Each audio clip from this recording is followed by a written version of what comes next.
Hello मेरे प्यारे बच्चों, आज की क्लास में आपका स्वागत है। आज हम लोग पढ़ने वाले हैं कि पैरेलल प्लेट कैपेसिटर की प्लेटों के बीच में अगर मीडियम भर दिया जाए, यानी एक डाइलेक्ट्रिक मीडियम, यानी एक insulator, any insulator is called dielectric भर दिया जाए तो उसकी कैपेसिटेंस पे क्या फर्क पड़ेगा। तो सबसे पहले तो हमें अगर डाइलेक्ट्रिक डालना है तो थोड़ा सा किसकी नॉलेज भी होना चाहिए। डाइलेक्ट्रिक यानी कि इंसुलेटर क्या होता है और किस तरह का होता है, थोड़ा सा शॉर्ट में उसको पढ़ेंगे, ज़्यादा डिटेल में बातें नहीं करेंगे। डाइलेक्ट्रिक का मतलब है इंसुलेटर, कोई भी इंसुलेटर है वो डाइलेक्ट्रिक है। और ये होता है बच्चों दो तरह का, एक होता है पोलर डाइलेक्ट्रिक और एक होता है नॉन पोलर। पोलर डाइलेक्ट्रिक का मतलब क्या है बच्चों? पोलर डाइलेक्ट्रिक का मतलब है जिसके मॉलिक्यूल्स के बीच में प्लस और माइनस के बीच में गैप हो, जैसे HCl है तो उसमें प्लस, या वाटर ले लो, वाटर के अंदर भी क्या होता है, एक किनारा नेगेटिव होता है, एक किनारा पॉजिटिव होता है। और वाटर का आपने फ्रीज करके सॉलिड बना लिया तो हम उसे कहेंगे पोलर सॉलिड। क्या कहेंगे बेटा? Polar polar solid. और अगर वो इंसुलेटर है तो उसे पोलर डाइलेक्ट्रिक बोलेंगे। तो जिसके मॉलिक्यूल्स में, जिस इंसुलेटर के मॉलिक्यूल्स के प्लस और माइनस के बीच में गैप हो वो है पोलर डाइलेक्ट्रिक, और जिसके मॉलिक्यूल के प्लस और माइनस के बीच में गैप ना हो वो नॉन पोलर। वो क्या है? Non polar. मतलब मॉलिक्यूल का जहां, जैसे ये कोई मॉलिक्यूल है, मान लीजिए दो एटम से बना हुआ, इसके जो पॉजिटिव का सेंटर है, ये इसका एटम का पॉजिटिव, ये इस एटम का पॉजिटिव, पॉजिटिव का सेंटर भी बीच में आ रहा है, और ये जो नेगेटिव क्लाउड है इनका सेंटर भी बीच में आ रहा है। मतलब प्लस का सेंटर भी वहीं आ रहा है और माइनस का सेंटर भी वहीं आ रहा है। जैसे H2 होता है, H2 एटम के अंदर, H2 मॉलिक्यूल के अंदर दोनों H के पॉजिटिव का सेंटर बीच में आएगा और दोनों H के इलेक्ट्रॉन के नेगेटिव का सेंटर भी बीच में आएगा। तो ऐसा मॉलिक्यूल नॉन पोलर मॉलिक्यूल है। और अगर कोई इंसुलेटर नॉन पोलर मॉलिक्यूल से बना है तो उसको कहेंगे हम नॉन पोलर डाइलेक्ट्रिक। तो डाइलेक्ट्रिक हो गया दो तरह का, एक तो है पोलर और एक है नॉन पोलर। पोलर वो जिनके प्लस माइनस में गैप हो, नॉन पोलर वो जिनके प्लस माइनस में गैप ना हो। अब देखिए क्या होता है, चाहे ये वाला हो चाहे ये वाला हो। अब देखिए ध्यान से, इसके जो प्लस माइनस हो वो रैंडमली ओरिएंटेड है, यूं किसी का प्लस कहीं माइनस कहीं, प्लस माइनस रैंडमली है। और इसके प्लस माइनस में क्या ही नहीं है, गैप ही नहीं है, गैप ही नहीं है, ऐसे। और अगर गैप ना हो तो हम कहते हैं डाइपोल मोमेंट जीरो है। पी डाइपोल मोमेंट होता है, क्या चीज होता है? Charge into gap. गैप ही नहीं है, जीरो गैप है, तो हम कहेंगे क्या चीज, सॉरी, पी का सिंबल, डाइपोल मोमेंट को हम पी लिखते हैं और वो है चार्ज इनटू गैप। और अगर प्लस और माइनस के बीच में क्या नहीं है, गैप नहीं है, तो हम कहेंगे डाइपोल मोमेंट जीरो है। इसमें हर मॉलिक्यूल का डाइपोल मोमेंट जीरो है, इसमें हर मॉलिक्यूल का डाइपोल मोमेंट है, क्योंकि चार्ज भी है और चार्जेस के बीच में क्या भी है, गैप भी है। तो इसके डाइपोल मोमेंट हर मॉलिक्यूल का जीरो नहीं है, इसके हर मॉलिक्यूल का जो डाइपोल मोमेंट है वो जीरो है। यहां हर मॉलिक्यूल का पी जीरो है, यहां हर मॉलिक्यूल का पी जीरो नहीं है। लेकिन जो नेट जोड़ेंगे, dipole moment is a vector quantity जिसकी डायरेक्शन नेगेटिव से पॉजिटिव होती है। एक डाइपोल मोमेंट इधर है, एक डाइपोल मोमेंट इधर है, तो ये कट गए। इसका एक डाइपोल मोमेंट इधर आएगा तो एक दूसरा डाइपोल मोमेंट ऐसे भी आएगा, ऐसे, और वो कट जाएंगे। मतलब इनके सारे डाइपोल मोमेंट्स का जोड़ जीरो है। पी नेट इसमें जीरो है, इसमें भी पी नेट जीरो है, लेकिन दोनों में कारण अलग अलग है। इसमें पी नेट इसलिए जीरो क्योंकि हर मॉलिक्यूल का डाइपोल मोमेंट जीरो है।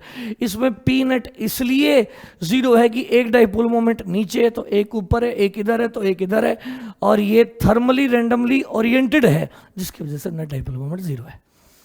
अब क्या किया बच्चों, हमने इन दोनों को एक्सटर्नल फील्ड में रख दिया। इसको भी फील्ड में रख दिया, इसको भी फील्ड में रख दिया। तो क्या होगा, देखिए इंटरेस्टिंग बात यह है कि अब क्या होगा। फील्ड में रखने का मतलब यूं समझ लो जैसे कि हम लोगों ने यहां लगा दी एक पॉजिटिव शीट। क्या लगा दी बच्चों? एक पॉजिटिव शीट। यहां लगा दी एक नेगेटिव शीट। तो ये इलेक्ट्रिक फील्ड लगा दिया दमदार, प्लस माइनस की तरफ, पोलर वाले में भी लगा दिया, नॉन पोलर वाले में भी लगा दिया। तो क्या होगा, इसके जो मॉलिक्यूल्स हैं वो घूमने लग जाएंगे। इसके जो प्लस है वो इसकी तरफ भागेंगे, लेफ्ट की तरफ, और जो माइनस है वो कहाँ भागेंगे? प्लस यहाँ, सॉरी, ये जो माइनस है वो तो भागेंगे इसकी तरफ, माइनस इसकी तरफ और प्लस उसकी तरफ। इसी तरह यहां भी माइनस देखिए इस तरफ घूमेंगे और प्लस इस तरफ घूमेंगे, तो यहां सारा माहौल पलट जाएगा और ये इस तरह से हो जाएगा। देखिए ये सारे मॉलिक्यूल ऐसे अरेंज हो जाएंगे। कैसे? इन सारे मॉलिक्यूल में ओरिएंटेशन हो जाएगी। क्या हो जाएगी? ओरिएंटेशन। और ओरिएंटेशन में नेगेटिव किनारे इधर आ जाएंगे, पॉजिटिव किनारे इधर आ जाएंगे, नेगेटिव किनारे इधर और पॉजिटिव इधर, ऐसे रीअरेंज हो जाएगा। इसमें अलग काम होगा, इसमें सिर्फ ओरिएंटेशन, यानी डाइपोल्स घूम गए, ओरिएंटेशंस होंगी। लेकिन यहां एक नया खेल होगा। ये जो मॉलिक्यूल के बीच में प्लस और माइनस में गैप नहीं था, इस प्लस को ये खींचेगा और इस माइनस को कौन खींचेगा? इधर वाली चीज माइनस को खींचेगी। मतलब फील्ड आगे है, इस फील्ड की वजह से पॉजिटिव पे आगे फोर्स लगेगी, नेगेटिव पे पीछे लगेगी। मॉलिक्यूल रबड़ जैसे होते हैं, वो खिंच जाएंगे और ऐसे हो जाएगा मॉलिक्यूल। यानी इधर प्लस आ जाएगा और इधर माइनस हो जाएगा, यानी स्ट्रेचिंग होगी। नॉन पोलर वालों में मॉलिक्यूल्स की फील्ड लगाने के बाद स्ट्रेचिंग होगी और रीओरिएंटेशन होगी। स्ट्रेचिंग भी होगी और घूमेंगे भी। तो यानी यहां दो काम होंगे। कौन कौन से काम होंगे? ओरिएंटेशन भी होगी प्लस स्ट्रेचिंग भी होगी। मॉलिक्यूल खींचेंगे भी और प्लस माइनस में गैप आ जाएगा, यानी जो मॉलिक्यूल पहले नॉन पोलर थे अब वो पोलर हो जाएंगे। और अगर वो पोलर हो गए तो देखिए नया अरेंजमेंट ऐसा हो जाएगा, ऐसा हो जाएगा। जल्दी से देखिए, ये मॉलिक्यूल सारे खींच गए, यूं हो गए, ऐसा हो गया। तो यहां दो काम हुए, आपको याद हो गए। स्ट्रेचिंग भी हुई है और ओरिएंटेशन भी हुई है। और इस किनारे पे नेगेटिव आ जाएगा, यहां पॉजिटिव पॉजिटिव पॉजिटिव, यहां negative negative negative, positive positive positive. अब एक इंटरेस्टिंग चीज ये है देखने वाली कि यहां भी मॉलिक्यूल्स में एक किनारे पे, इंसुलेटर के एक किनारे पे नेगेटिव, एक किनारे पे पॉजिटिव, एक किनारे पे नेगेटिव और एक किनारे पे पॉजिटिव, यानी माइनस प्लेट की तरफ पॉजिटिव और प्लस प्लेट की तरफ नेगेटिव आ जाएगा। तो अगर मैं बीच का पोर्शन हटा भी दूं ये, क्योंकि ये एक प्लस एक माइनस कैंसिल, एक प्लस एक माइनस कैंसिल, कुल मिला के क्या देख रहे हैं हम? इस इंसुलेटर में भी एक किनारे पे प्लस आ गए हैं और एक किनारे पे माइनस आ गए हैं। इस इंसुलेटर में भी देखिए ये प्लस और माइनस कैंसिल मान लेते हैं, ये प्लस माइनस कैंसिल मान लेते हैं, ये प्लस माइनस कैंसिल मान लेते हैं। इसका मतलब इस इंसुलेटर में भी एक किनारे पे प्लस और एक किनारे पे माइनस आ गया है। हम कहेंगे ये दोनों डाइलेक्ट्रिक पोलराइज हो गए हैं। यानी चाहे पोलर वाला फील्ड में रखें चाहे नॉन पोलर वाला फील्ड में रखें, दोनों की एक बाउंड्री पे प्लस आ जाता है और एक बाउंड्री पे माइनस आ जाता है। और ऐसा जब हो जाता है तो हम कहेंगे जो डाइलेक्ट्रिक है वो पोलराइज हो जाता है। इसका मतलब है कि चाहे पोलर डाइलेक्ट्रिक हो चाहे नॉन पोलर हो, यानी कोई डाइलेक्ट्रिक जब फील्ड में रखा जाएगा तो उसके एक बाउंड्री पे प्लस आएगा, एक बाउंड्री पे माइनस आएगा, यानी इंसुलेटर पोलराइज हो जाएगा, यानी डाइलेक्ट्रिक पोलराइज हो जाएगा। और गजब बात यह है कि हमने आगे की तरफ मान लीजिए ई नोट का फील्ड लगाया है, तो कुछ फील्ड कहां पैदा हो जाएगा? पीछे, पीछे इंड्यूस हो जाएगा। तो ये वाला फील्ड होगा कौन सा फील्ड? इंड्यूस्ड। और ये है हमारे द्वारा लगाया गया फील्ड। मान लीजिए ये 20 है, तो जो पीछे पैदा होगा वो 20 नहीं होगा, 20 से कम होगा। मान लो 12 है, तो नेट कितना बचा? आपने लगाया 20, इंसुलेटर ने पीछे पैदा कर लिया 12, तो नेट फील्ड कितना आया? देखिए जरा, नेट फील्ड आया E not minus E induced, that is 20 माइनस 12, दैट इज 8। नेट फील्ड कम हो गया है, यानी इसके अंदर जो नेट फील्ड आएगा वो E नॉट नहीं रहेगा। यानी हम कह सकते हैं जो नेट फील्ड होता है वो applied field divided by some number हो जाएगा, डिवाइडेड बाय सम नंबर। उस नंबर को कहते हैं डाइलेक्ट्रिक कांस्टेंट, नंबर को कहते हैं डाइलेक्ट्रिक कांस्टेंट, यानी रिड्यूस हो जाएगा बाय सम फैक्टर, रिड्यूस हो जाएगा बाय सम फैक्टर। पहले कितना था? पहले 20 था, हमने 20 लगाया 20, 20 हमने आगे लगाया 20 पीछे पैदा हो गया, नेट कितना हो गया? 8 हो गया। 8 होने का मतलब 20 नहीं रहा, 20 डिवाइडेड बाय सम नंबर हो गया, 20 डिवाइडेड बाय सम नंबर, और आंसर आया 8। यानी वो जो नंबर है के अगर कोई पूछे कि वो नंबर कितना है, आप बताइए आपने कितना लगाया था? आपने लगाया था 20, हो कितना गया है? 8। तो net 20 divided by some number है, और वो जो आंसर है वो क्या है, 20 नहीं है, 20 बाय सम नंबर है और आंसर है 8, यानी जो k है वो 20/8 है, 20/8 है। तो इस प्रकार अलग अलग इंसुलेटर का, इस इंसुलेटर का अलग डाइलेक्ट्रिक कांस्टेंट होगा, इसका अलग कांस्टेंट होगा, लेकिन जब भी हम मीडियम में मतलब कोई भी इंसुलेटिंग मीडियम फील्ड में रखेंगे तो जो नेट फील्ड होगा वो ई नॉट नहीं रहेगा, E not divided by some number हो जाएगा। उम्मीद आपको ये बात समझ आ गई होगी। और अलग अलग डाइलेक्ट्रिक का, अलग अलग इंसुलेटर का ये जो नंबर है, यानी जो डाइलेक्ट्रिक कांस्टेंट है, वो अलग अलग होता है। ठीक है, चलिए आगे बात करते हैं। अब अगर हम आपसे कहें कि जनरल अगर कोई इंसुलेटर है जिसका डाइलेक्ट्रिक कांस्टेंट k है, और अगर आपने उसको ई नॉट फील्ड में रख दिया और हम पूछे आपसे कि बताइए क्या होगा ऐसा करने पे, चाहे वो पोलर हो चाहे नॉन पोलर हो, तो आप इतनी बात कहने की आदत डाल लो कि इस किनारे पे तो उस पर प्लस आ जाएगा और इस किनारे पे माइनस आ जाएगा और कुछ फील्ड पीछे की तरफ इंड्यूस हो जाएगा। पूरी स्टोरी बता रहा हूँ, ई इंड्यूस हो जाएगा। अगर मैं पूछूं कि नेट फील्ड कितना होगा, तो आपको कहना है सर जो आपने लगाया ई नॉट माइनस ई इंड्यूस्ड इतना होगा। और ये ई नेट कितना होगा ये पूछूं तो आप यूं कहोगे कि ये जो आंसर है वो E not divided by some number होगा, और उस नंबर का नाम है डाइलेक्ट्रिक कांस्टेंट। तो आप यूं कह सकते हो ई नॉट लगाया, इंड्यूस पैदा होगा, और इन दोनों का जोड़ मिला के इस इंसुलेटर के बाहर तो होगा ई नॉट फील्ड, ये वाला बड़ा होगा ये वाला छोटा होगा, नेट फील्ड आगे होगा, लेकिन वो जो आगे फील्ड होगा वो ई नॉट डिवाइडेड बाय के होगा। तो ये बात आप याद रख लें। अब अगर मैं पूछ लूं कि इंड्यूस्ड फील्ड बताओ, डाइलेक्ट्रिक कांस्टेंट गिवन है, इंड्यूस्ड फील्ड बताओ, तो कैसे बताएंगे? ई इंड्यूस्ड इज इक्वल टू आ जाएगा ई नॉट, ये इधर ले जाओ ये इधर ले जाओ, E not minus E not by K, that means induced field का फार्मूला हो जाएगा E not common 1 minus 1 by K. तो ये होता है कौन से फील्ड का फार्मूला? इंड्यूस्ड फील्ड का। तो किसी डाइलेक्ट्रिक को जब फील्ड में रखते हैं, अगर उसका के पता है, क्या पता है? के। मान लो मैं कह देता हूँ के 2 है, के 2 है, तो इंड्यूस्ड फील्ड कितना होगा? 1 minus 1 by 2 half, that is E not by 2। आधा फील्ड इसके अंदर पैदा होगा, ई नॉट आप आगे लगाएंगे, ई नॉट बाई 2 पीछे पैदा होगा, और नेट जो आंसर आ जाएगा वो ई नॉट बाई 2 आ जाएगा। तो यानी के गिवन हो तो आप इंड्यूस फील्ड बता सकते हैं। के 3 हो तो 3 रख दो, 4 हो तो 4 रख दो, 5 हो तो 5 रख दो, जो के आप रखेंगे उससे इंड्यूस फील्ड आ जाएगा।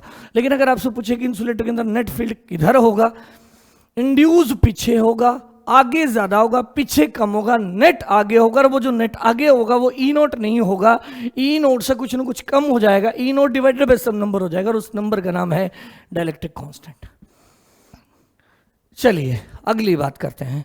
अगर ये मेटल हो, ये इंसुलेटर ना होकर क्या हो, मेटल हो, फील्ड में रखें ई नॉट फील्ड, और ये इंसुलेटर ना होकर मेटल हो तो क्या होगा? मेटल हो तो बेटा गजब बात ये है कि यहाँ प्लस आएंगे, यहाँ माइनस आएंगे, और जितना फील्ड आप आगे लगाओगे ना उतना ही फील्ड पीछे इंड्यूस होगा, यानी इंड्यूस होने वाला भी ई नॉट होगा। तो ई नेट जो आंसर आएगा वो आएगा E not minus E induced. Induced भी कितना है? ई नॉट, यानी नेट 0 आ जाएगा। और अगर नेट 0 आ गया तो अगर मैं आपसे पूछूं कि के कितना है, तो आप यूं भी कह सकते हैं, ई नेट का फॉर्मूला था अपना ई नॉट बाय के, तो E not by K is equal to 0 आ गया। This implies that K is equal to आ गया E not by 0, that means infinite. यानी मेटल का के क्या होता है? मेटल का जो के है वो इनफाइनाइट होता है, और मेटल के अंदर अगर नेट फील्ड पूछा जाए, नेट फील्ड 0 आता है। क्यों 0 आता है? जितना आप आगे लगाओगे उतना उसमें पीछे पैदा हो जाएगा, 10 लगाओगे 10 पीछे आ जाएगा, और नेट क्या हो जाएगा? 0। लेकिन इंसुलेटर में अगर आप 10 लगाओगे तो पीछे 10 नहीं आएगा, 10 से कम आएगा, तो नेट कुछ ना कुछ बच जाएगा। उम्मीद आपको ये बात समझ आ गई होगी। आगे तो आगे बढ़ते हैं।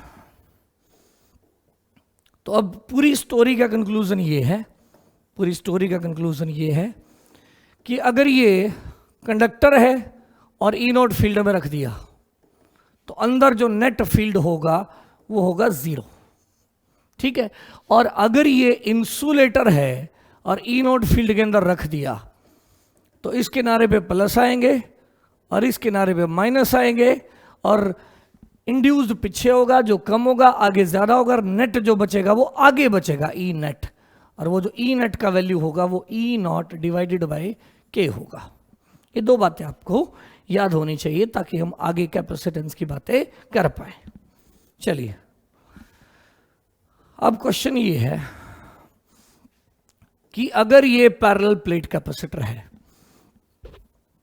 पैरेलल प्लेट कैपेसिटर है, और थोड़ा बड़ा बना लेता हूं, मान लीजिए ये हमारा एक पैरेलल प्लेट कैपेसिटर है, इसके बीच में टोटल गैप, प्लेटों के बीच में, प्लेट्स का एरिया A है, प्लेटों के बीच में गैप D है, और हमने एक स्लैब डाल दी जिसकी थिकनेस T है, जिसकी थिकनेस T है, इसको हमने एक बैटरी से जोड़ रखा है, बैटरी की वोल्टेज V है और यहां चार्ज आया हुआ है।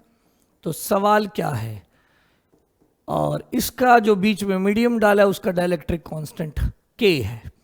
तो आपको बताना है कि इस पैरेलल प्लेट कैपेसिटर की कैपेसिटेंस क्या होगी। हमें पता है जब वैक्यूम होता है तो कितनी होती है वो याद रख लें, A एरिया और D गैप हो, मैं याद दिला देता हूं, A एरिया और D गैप हो तो कैपेसिटेंस होती थी epsilon naught A by D, पहले पढ़ा चुका हूं मैं, epsilon naught A by D। अब हम बात करने वाले हैं कि अगर इन प्लेटों के बीच में क्या भर दिया जाए, पहले कितनी थी अगर ये मीडियम नहीं है तो epsilon naught A by D। अब बात यह कि अगर प्लेटों के बीच में क्या भर दिया जाए, इंसुलेटर भर दिया जाए तो कैपेसिटेंस क्या होगी ये हमें निकालना है। तो मान लेते हैं कि इस बैटरी ने इसको दिया Q चार्ज, कितना चार्ज दिया Q, तो बताइए कैपेसिटेंस का फार्मूला लगाइए, Q divided by voltage, voltage कितनी है V, Q जो चार्ज बैटरी ने दिया डिवाइडेड बाय जो वोल्टेज लगाई Q बाय V।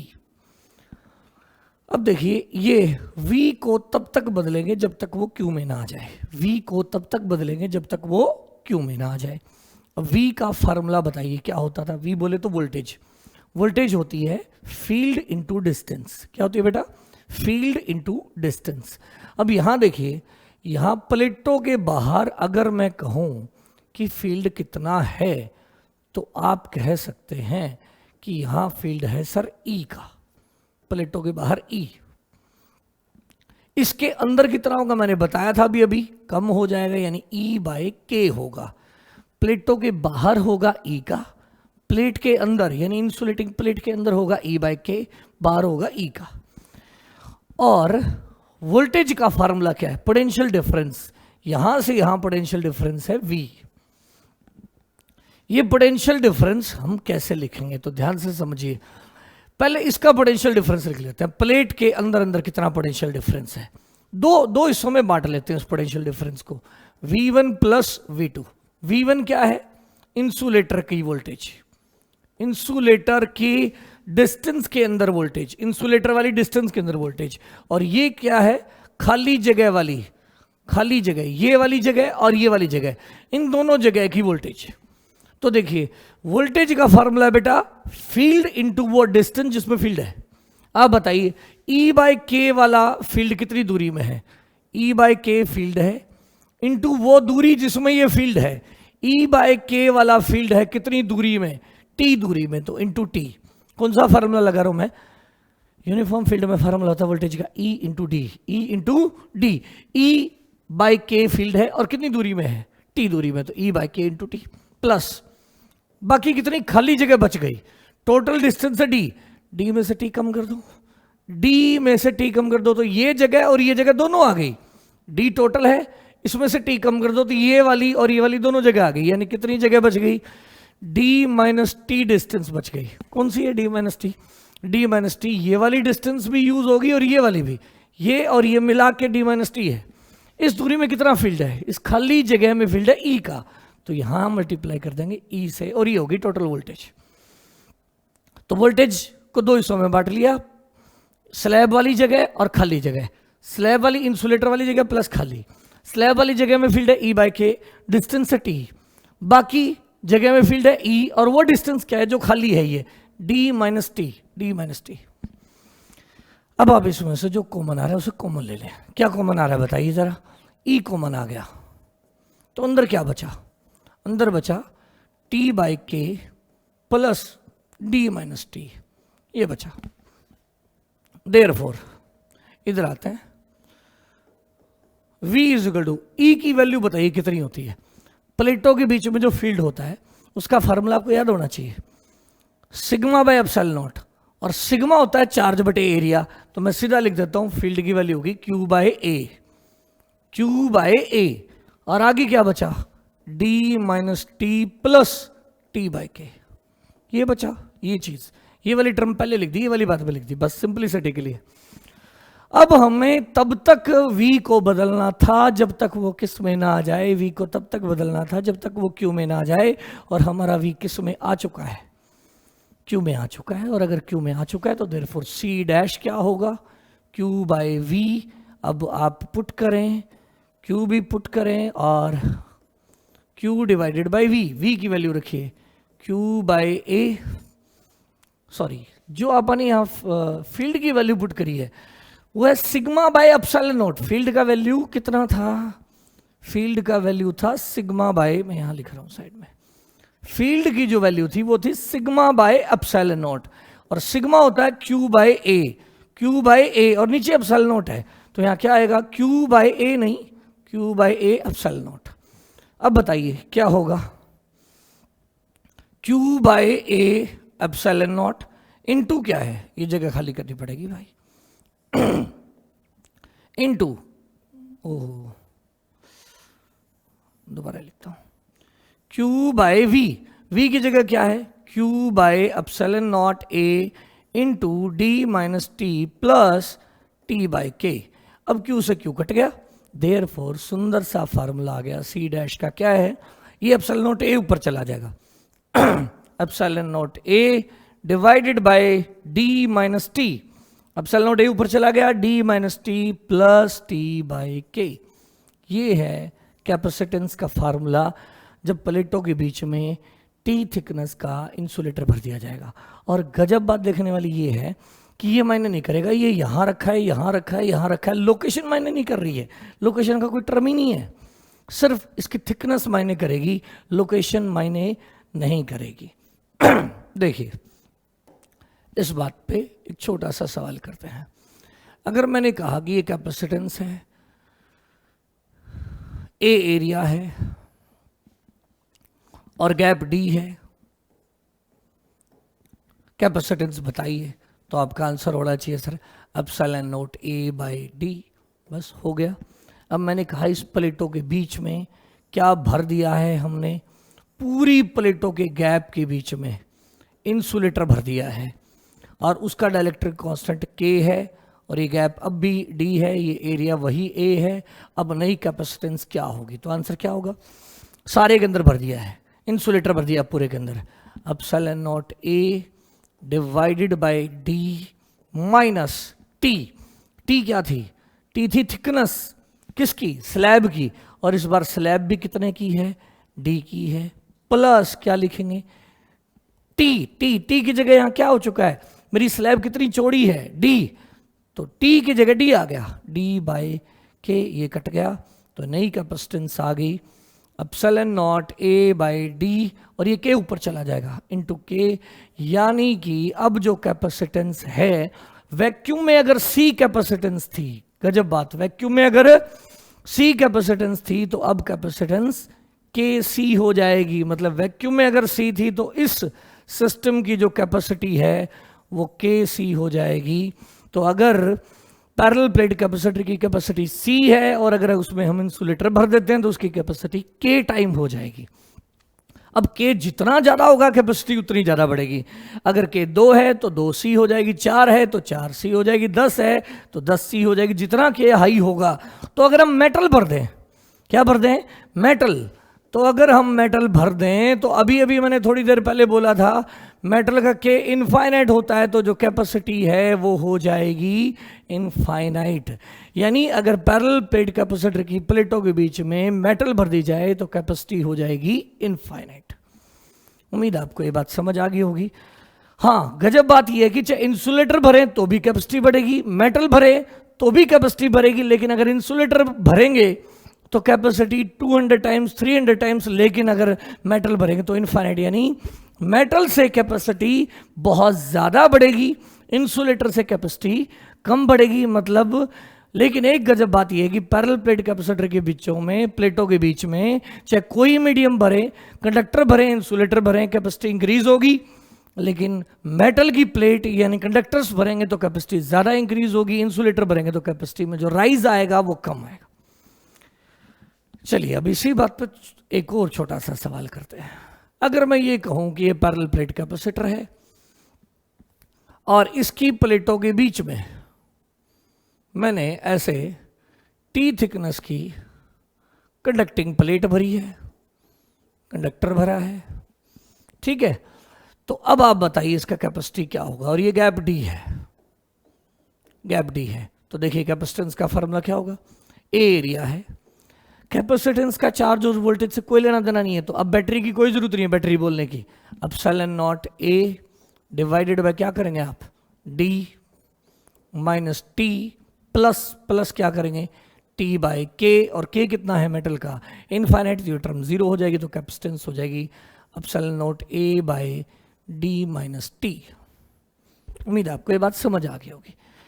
अब अगर मैं इस बात को थोड़ा सा जनरलाइज करूं कि इन प्लेटों के बीच में मान लो मैंने एक T1 थिकनेस का मटेरियल भर दिया जिसका डाइलेक्ट्रिक कांस्टेंट K1 है, एक मैंने T2 थिकनेस का भर दिया जिसका डाइलेक्ट्रिक कांस्टेंट K2 है, एक मैंने T3 थिकनेस का भर दिया जिसका डाइलेक्ट्रिक कांस्टेंट K3 है। तो बताओ ना कैपेसिटेंस कैसे लिखेंगे।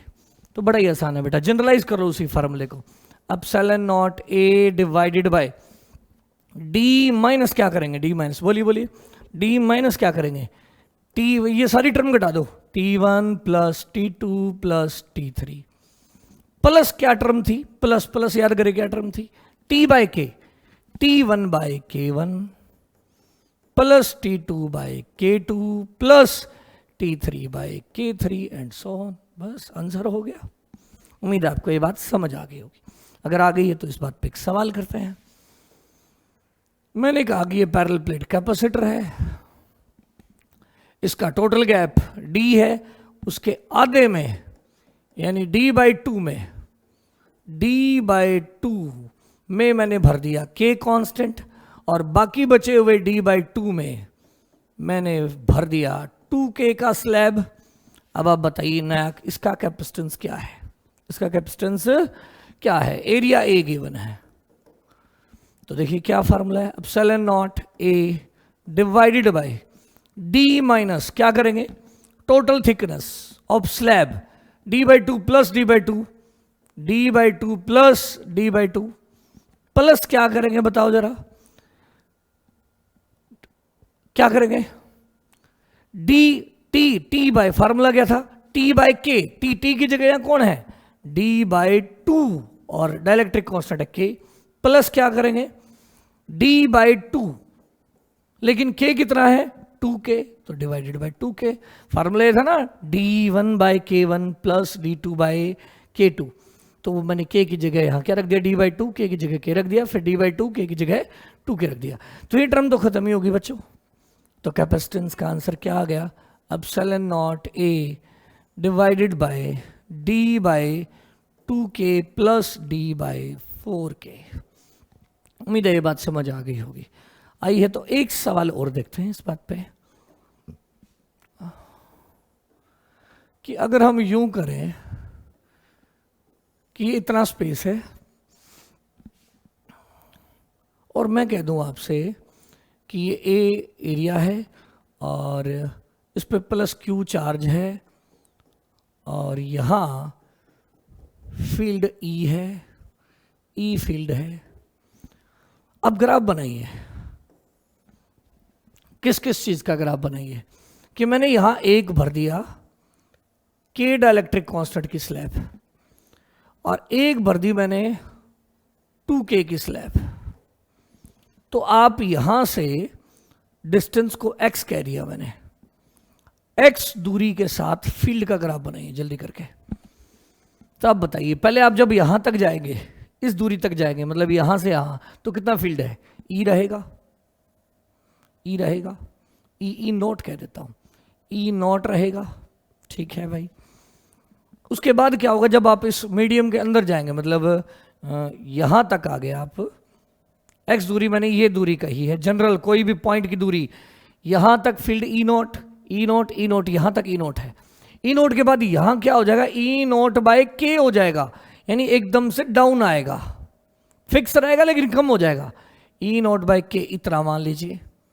अब आप आगे इस स्पेस में बीच वाले खाली जगह में, अब आप बताइए फिर से E नोट है, यानी एकदम से फिर E नोट हो जाएगा।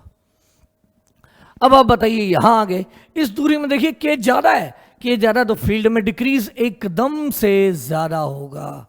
तो यहां अगर E नोट है तो यहां होगा E नॉट बाय K और यहां होगा E नॉट बाय 2K। उम्मीद है आपको ये बात समझ आ गई होगी, मतलब फील्ड इन स्लैब के बीच में क्या होता जाएगा? चेंज होता जाएगा। और अगर मैं कंडक्टर भर देता तो सीधा ग्राफ नीचे आ जाता, जीरो हो जाता। क्या हो जाता बच्चों? अगर मैं यहां क्या भर दूं, कहीं और जगह पे कंडक्टर भर दूं, कहीं भी यहां लास्ट में कंडक्टर, तो वो जीरो कर देता फील्ड को। उम्मीद है ये बात आपको समझ आई होगी। तो आज हम अपनी बात को यही वाइंड अप करते हैं, वरना ये वीडियो थोड़ी ज़्यादा लंबी हो जाएगी। तो आज आप इसको रिवाइज करें, एक बार अच्छे से देखें। हाँ, आज की पूरी क्लास का कंक्लूजन बच्चों ये है कि पैरेलल प्लेट कैपेसिटर की प्लेटों के बीच में अगर इंसुलेटर या कंडक्टर या कोई भी मीडियम भर दिया जाए तो कैपेसिटेंस इंक्रीज हो जाती है। आगे चलकर हम इसमें ना और भी बहुत सारे केसेस करेंगे, जब हम इस पैरेलल प्लेट कैपेसिटर के बीच में ऐसे आधे में कुछ भर देंगे, इधर K1 भर देंगे, इधर K2 भर देंगे, इधर K3 भर देंगे, ऑब्लिक भर देंगे, वेरिएबल कर देंगे। लेकिन अभी के लिए हम, क्योंकि आगे चलकर हम सीरीज और पैरेलल सीख जाएंगे, उसके बाद हम फ्री माइंड होकर बहुत सारी तरह की प्रॉब्लम्स को ले सकते हैं। अभी जस्ट हमें ये आइडिया इंट्रोड्यूस करना था कि मीडियम भरने पे कैपेसिटेंस पे क्या फर्क पड़ता है। तो कंक्लूजन ये है बच्चों कि मीडियम भरते ही पैरेलल प्लेट कैपेसिटर या कोई भी कैपेसिटर हो उसकी कैपेसिटी इंक्रीज हो जाती है। कंडक्टर भरेंगे तो ज़्यादा इंक्रीज होगी, इंसुलेटर भरेंगे तो कम इंक्रीज होगी। उम्मीद है आपको आज का लेक्चर पसंद आया होगा। लाइक करें, शेयर करें, सब्सक्राइब करें, पढ़ते रहें। Have a good day.